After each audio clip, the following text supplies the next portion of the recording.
legit.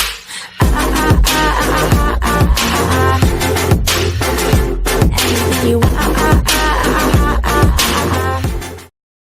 Ripple official claims that in time banks will adopt cryptocurrencies, but before that it will beat small companies. In the recently concluded Impact FinTech 2018, Ross Darcy, the sales director of Ripple, spoke about Ripple's upcoming developments and the organization's aim to solve use cases. Darcy stated that Ripple aspires to get utility out of the software with the single focus of making cross-border transactions simple and effective.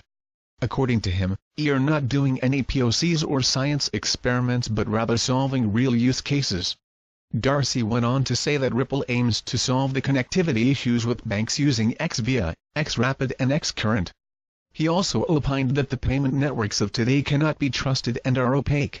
His statement also covered the fact that the current networks require for a lot of conditions to be fulfilled, which are done away with the use of digital assets. The Ripple official added, "Imagine a person in Nigeria wants to send money to someone in Mexico. This process has to carry through a process that has governed banking for over 400 years. With Ripple's products there are no restrictions and you don't even need to hold the destination currency." The discussion also informed users of Ripple's plan to establish the Internet of Value that is aimed to transfer value across the world just like data. Darcy added that digital assets will solve the liquidity problems in banks by freeing up a lot of capital. This can be done by XRP's promise of fund settlement in just seconds. He was frank enough to admit that banks will take some time to adopt this technology and that small companies will be the first adopters of the technology. In his words, "NCE cryptocurrency is slightly more regulated and a calm approach is taken, then banks will realize that digital assets can be used to tackle specific use cases and reap benefits from it. I suggest that banks should embrace the technology."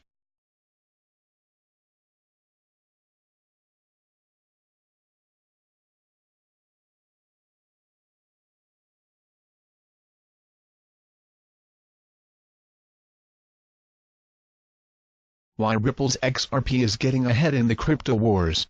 Let's face it. Bitcoin is having a really bad time. Ripple's XRP has been holding grounds nicely, but yeah, it joined the Red Party earlier this week. Still, that would be safe to say it stayed ahead in the crypto wars as a whole. Last December 17th Bitcoin went through the roof, surpassing the 17K mark, but then the bears came home. Ever since then, the whole market has been going down dramatically by more than 75% in total market capitalization, and Bitcoin has led the way down. And that was nothing. On 4th of this month, there was a bearish run that is still going on, and it's been nothing short of apocalyptic.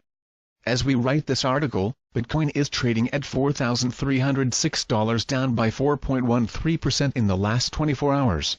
As things stand right now, everybody is losing. But some are losing a lot, and a handful of coins are holding their ground remarkably well.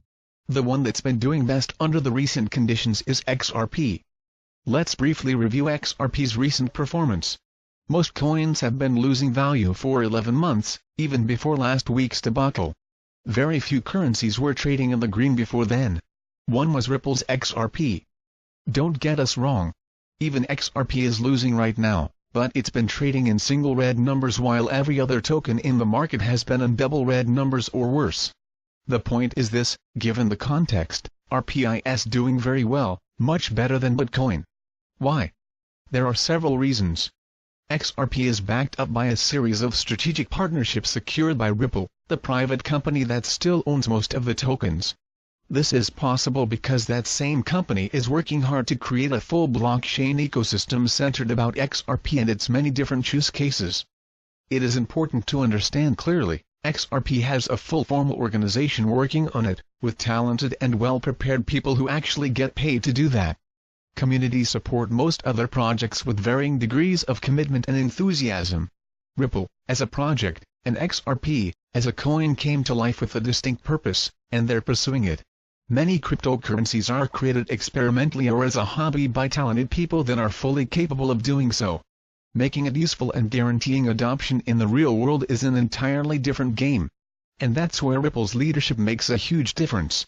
It's pragmatic, talented, it knows its stuff, and it's working hard so that everybody's ships in the Ripple community sail in the same direction. This is a time in which it is essential not to confuse losses with failure. Remember, Amazon reported losses for several years in a row before it became the money-making machine that's made Jeff Bezos one of the world's wealthiest men. XRP is succeeding, and that's prompted a series of passionate if probably irrational TTACKs from other projects. The notorious Craig Wright, who's claimed to be none other than Satoshi Nakamoto, has been going out of his way lately to attack XRP and to tell everybody without trying to persuade or offer any proof, very much like his claim about being Satoshi that XRP is a security and that it's going to go down like a lead balloon. Is this because he can't say Bitcoin is faster or losing less value, or to have any real advantage over RPI in any practical way? A big problem for Bitcoin is anarchism. It lacks any cogent leadership, which has prompted a series of forks into other projects that use basically the same technology tweaked to achieve a particular effect. The problem is, those coins are replicating Bitcoin to a great extent, so they're diluting the original token's value. And now, there is a hashing war between Bitcoin and one of its forks, Bitcoin Cash, which is not only taking value away from BTC but also draining computation power away. In recent times, XRP has outperformed every other product in the market, Bitcoin included. It already left Ethereum behind concerning market and stands at number 2 spot for some time now. BTC's market cap is still much more significant than XRP's, but if things keep going this way, do not be surprised if XRP ends up winning the crypto wars in years to come.